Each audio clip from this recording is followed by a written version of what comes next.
سورہ یونس کا یہ حصہ اور سورہ ہود تلاوت کی گئی۔ سورہ یونس میں اللہ نے الف لام را تلک آیات الکتاب الحکیم، یہ جو کتاب اللہ نے عطا فرمائی ہے اس میں بڑی حکمت کی آیات ہیں اور لوگ اس پر تعجب کرتے ہیں کہ وہی اللہ نے آپ صلی اللہ علیہ وسلم پر اتاری اور ان کے ذہن میں یہ خیال تھا کہ نبوت بشریت کے منافی ہے، تو اللہ نے ذکر فرمایا ان اوحینا الی رجل منہم، ہم نے ان میں سے ایک مرد پر وحی کی، اور مقصد یہ تھا کہ اس کے ذریعے سے لوگوں کو ڈرایا جائے اور اہل ایمان کو جنت کی بشارت سنائی جائے۔ قرآن میں یہ دونوں چیزیں ہیں جن کو نذیر اور بشیر کہا گیا ہے۔ یہ آپ صلی اللہ علیہ وسلم کی بنیادی صفات میں سے ہے۔ یا ایھا النبی انا ارسلناک شاہدا ومبشرا ونذیرا۔ تو ڈرانا یہ ہے کہ جیسے ہم اپنی اولاد کو یا اپنے شاگردوں کو اس بات سے ڈراتے ہیں کہ اگر نہیں پڑھو گے تو رزلٹ اچھا نہیں آئے گا، نتیجہ اچھا نہیں آئے گا، جب نتیجہ اچھا نہیں آئے گا تو آگے آپ کے لیے داخلہ ایڈمیشن یہ مشکل ہو جائے گا۔ اسی طرح اللہ اپنے بندوں کو اس بات سے آگاہ کرتا ہے، ڈراتا ہے کہ اگر تم دنیا کی چند روزہ زندگی کو اللہ کی مرضی سے نہیں گزارو گے تو آگے کی زندگی آپ کے لیے مشکل ہو جائے گی۔ آخرت کے مقابلے میں یہ دنیا کی زندگی جو ہے یہ ایک روز ایک دن کے برابر بھی نہیں ہے۔ حالانکہ دنیا جو ہے اس میں کسی نے 60 سال 70 سال 80 سال 100 سال بھی گزارے تو آخرت کی زندگی کے مقابلے میں یہ کچھ بھی نہیں ہے۔ اصل جو ہے یہ آخرت کی زندگی ہے، اور آخرت کی زندگی بہترین بنانے کے لیے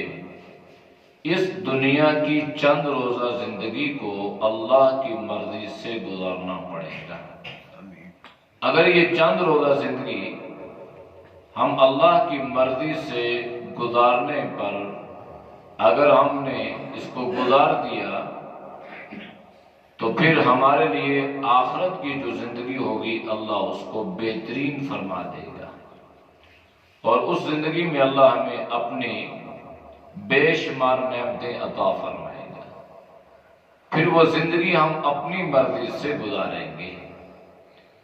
اس دنیا کی زندگی میں اللہ نے ہمارے لیے کچھ حدود اور قیود مقرر کر دی ہیں، ہمیں شریعت نے پابند کیا ہے، یہ کرنا ہے یہ نہیں کرنا، نماز ایسے پڑھنی ہے اور برائی کی طرف نہیں جانا، گناہوں کی طرف نہیں جانا، یہ ساری پابندیاں ہیں۔ آخرت میں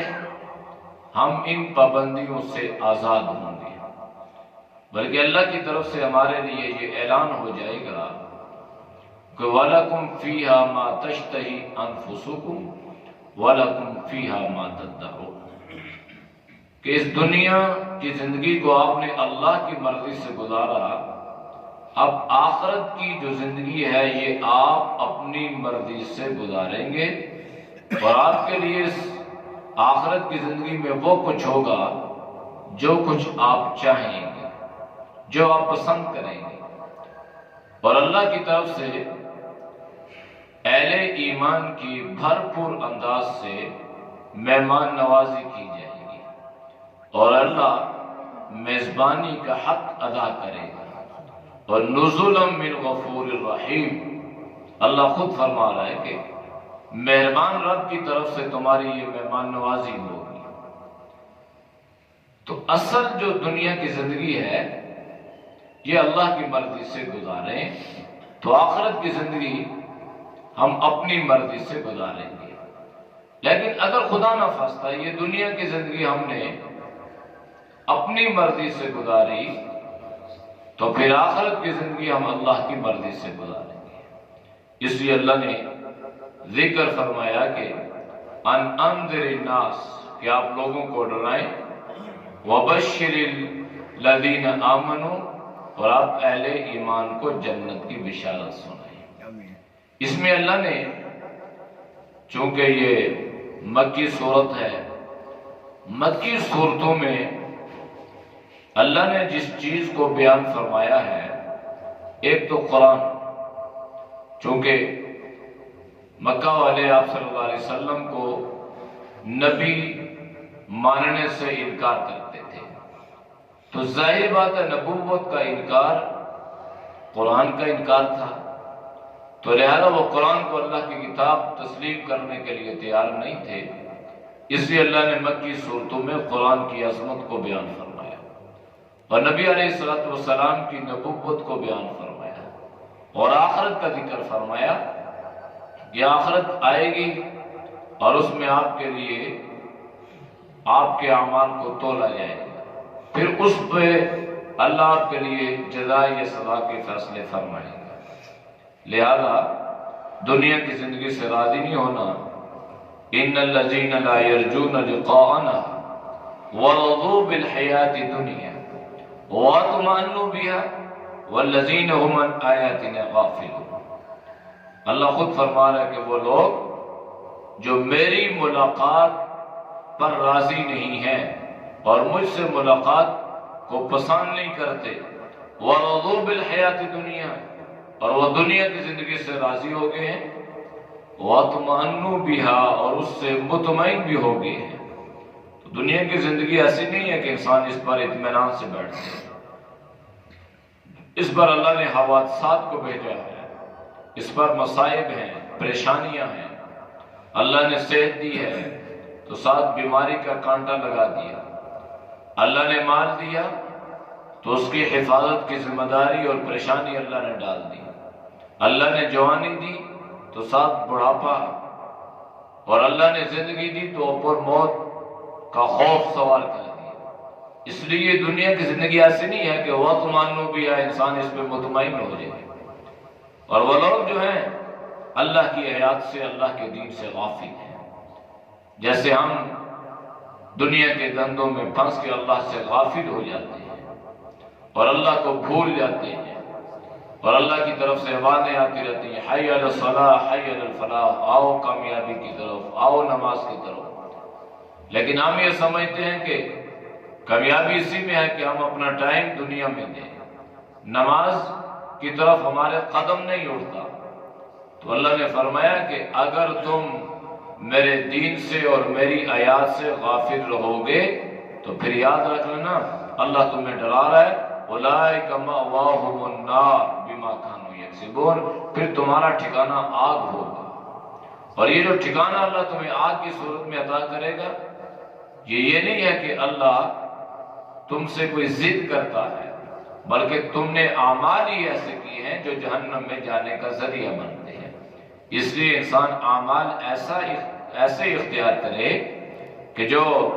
جنت میں جانے کا ذریعہ بنے۔ اس لیے اللہ نے ساتھ ہی ذکر فرمایا کہ وہ لوگ جو ایمان لائے اور ایمان کے ساتھ اعمال صالحہ اختیار کیے، اللہ پاک نے ان کو ہدایت کا راستہ عطا فرمایا اور اللہ ان کو جنت کی نعمتیں عطا فرمائے گا، اور اس جنت میں ان کا جو تقیہ کلام ہوگا، سبحانک اللہم، اے اللہ تو پاک ہے، وتحیتہم فیہا سلام، اور وہاں پہ ان کا جو تقیہ کلام ہوگا وہ سلام ہوگا۔ جب ایک دوسرے سے ملاقات کریں گے تو سلام، یہ دنیا میں جو ہم سلام کرتے ہیں نا، آج ہم اس سلام کی اصل جو اس کا اصل جو ہے اس کو ہم سمجھتے نہیں ہیں کہ سلام کی اصل کیا ہے۔ سلام کی اصل یہ ہے کہ جب میں کسی کو سلام کرتا ہوں السلام علیکم ورحمۃ اللہ وبرکاتہ، میں اپنی طرف سے اس مسلمان کو یہ گارنٹی دیتا ہوں، یہ باور کرواتا ہوں کہ تم میرے شر سے محفوظ ہو، میری ذات کے اعتبار سے تمہیں کوئی شر نہیں پہنچے گا، میرے دل میں تمہارے لیے کوئی نفرت نہیں ہے، بلکہ میرے دل میں تمہارے لیے سلامتی ہی سلامتی ہے۔ اسی لیے ہم سلام تو کرتے ہیں زبان سے، لیکن ہم دل سے یہ سمجھتے نہیں ہیں کہ میں یہ جو سلام کر رہا ہوں کیا میرا دل اس پر متفق ہے یا نہیں ہے۔ میں اس کو جو سلامتی کی دعا دے رہا ہوں کہ ایسا تو نہیں ہے کہ زبان سے تو میں سلام کر رہا ہوں السلام علیکم، اور دل سے اس کے بارے میں وہ تمام اسباب اور تمام ذرائع اختیار کر رہا ہوں جس سے اس کو کسی قسم کا ٹھیس یا کوئی نقصان پہنچے۔ تو اس لیے سلام کا اصل یہ ہے، سلام کی علت یہ ہے، سلام کا فلسفہ یہ ہے کہ ہم دوسروں کو اس بات سے آگاہ کریں کہ ہماری طرف سے تمہارے اوپر سلامتی ہے، میرے شر سے، چاہے وہ ہاتھ کا ہو، چاہے زبان کا ہو، چاہے جسم کے کسی اور عضو کا ہو، بالکل تم محفوظ ہو، میری طرف سے تمہیں کوئی خوف اور خطرہ نہیں ہونا چاہیے۔ اصل یہ ہے، اور حدیث میں آپ صلی اللہ علیہ وسلم نے اس پہ اجر بیان فرمایا ہے۔ ہمارے یہاں سلام کے الفاظ بھی عجیب ہوتے ہیں، نہ تو سلام کا تلفظ ٹھیک ہے، نہ سلام پورا کرتے ہیں۔ تو اصل سلام یہ ہے کہ السلام علیکم ورحمۃ اللہ وبرکاتہ۔ ایک صحابی آئے نبی علیہ السلام کے پاس بیٹھے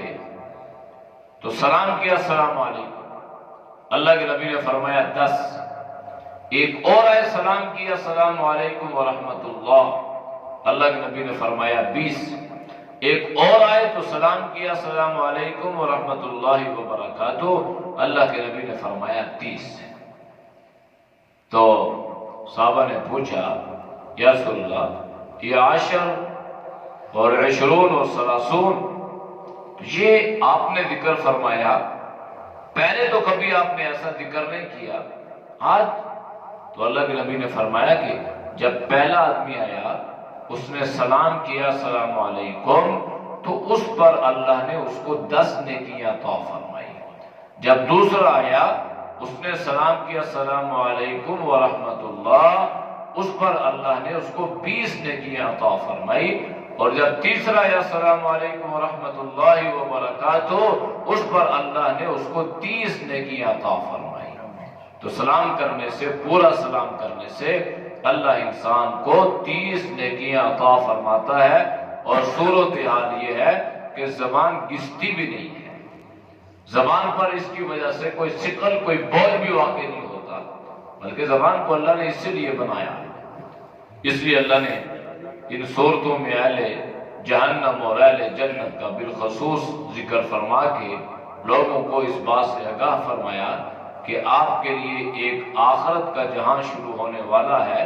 اور اس جہاں کی بنیاد اس دنیا کی جہان پر ہوگی۔ سورہ ہود میں اللہ نے انبیاء علیہ السلام کا ذکر فرمایا، اور انبیاء علیہ السلام کی جو مشترکہ دعوت تھی اللہ نے اس کا ذکر فرمایا، قال یا قوم اعبدوا اللہ ما لکم من الہ غیرہ، یہ مشترکہ دعوت ہے، کیا میری قوم تم اللہ کے سوا کسی اور کی عبادت مت کرو،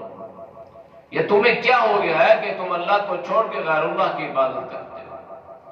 تو انبیاء نے یہ بات قوموں کو، اپنی امتوں کو سمجھائی کہ ایک اللہ ہے، اسی کو معبود برحق مانو اور اسی کی عبادت اور بندگی کرو، اور وہی مشکل کشا اور حاجت روا ہے۔ لہذا جس نے انبیاء علیہ السلام کی اس دعوت کو مان لیا وہ اللہ کے عذاب سے بچ گیا، اور جس نے انبیاء علیہ السلام کی دعوت کو ٹھکرا دیا اور انبیاء علیہ السلام کی تکذیب کی، یہاں تک کہ اللہ نے ان کو انبیاء علیہ السلام کے معجزات بھی دکھلائے، اس کے باوجود وہ قوم اپنی ضد پہ ڈٹی رہی، تو اللہ نے اس کو نشان عبرت بنا دیا۔ دنیا میں اللہ نے ان کو ہلاک کر دیا، آخرت کی ہلاکت تو ہے ہی ہے، لیکن دنیا میں اللہ نے ان کو نشان عبرت بنایا، اور طرح طرح کی سزاؤں میں اللہ نے ان کو پکڑا۔ تو یہ گزشتہ اقوام کی تاریخ جناب نبی کریم صلی اللہ علیہ وسلم کے سامنے بیان کر کے آپ کی امت کو اس بات سے آگاہ کیا گیا کہ اگر آپ بھی انہی قوموں کے نقش قدم پہ چلو گے تو اگر وہ قومیں ہلاک ہو سکتی ہیں تو آپ پر بھی ہلاکت آ سکتی ہے۔ ہاں، آپ صلی اللہ علیہ وسلم کی دعاؤں کی برکت سے اللہ نے اس امت کو اجتماعی طور پر عذاب سے محفوظ فرمایا ہے، انفرادی نہیں، اجتماعی۔ جس طرح پہلے قوموں پہ عذاب آتے تھے، بستیوں کو اٹھایا اور اوپر سے جا کے اس کو پٹک دیا، اوندے منہ گرا دیا، اس امت کو اللہ نے اس سے بچایا، محفوظ کیا آپ صلی اللہ علیہ وسلم کی دعاؤں کی برکت سے، لیکن انفرادی طور پہ نہیں۔ انفرادی طور پہ اگر انسان گناہوں میں ملوث ہوگا تو اللہ امت سے جب ناراض ہوگا تو آپ صلی اللہ علیہ وسلم نے بیان فرمایا کہ پھر اس کا نقصان یہ بھی ہوگا کہ بے موسمی بارشیں شروع ہو جائیں گی۔ جب موسم ہوگا بارش مانگو گے آئے گی نہیں، اور پھر اللہ بارش دے گا، پھر دعائیں کرو گے یا اللہ بند کر دے،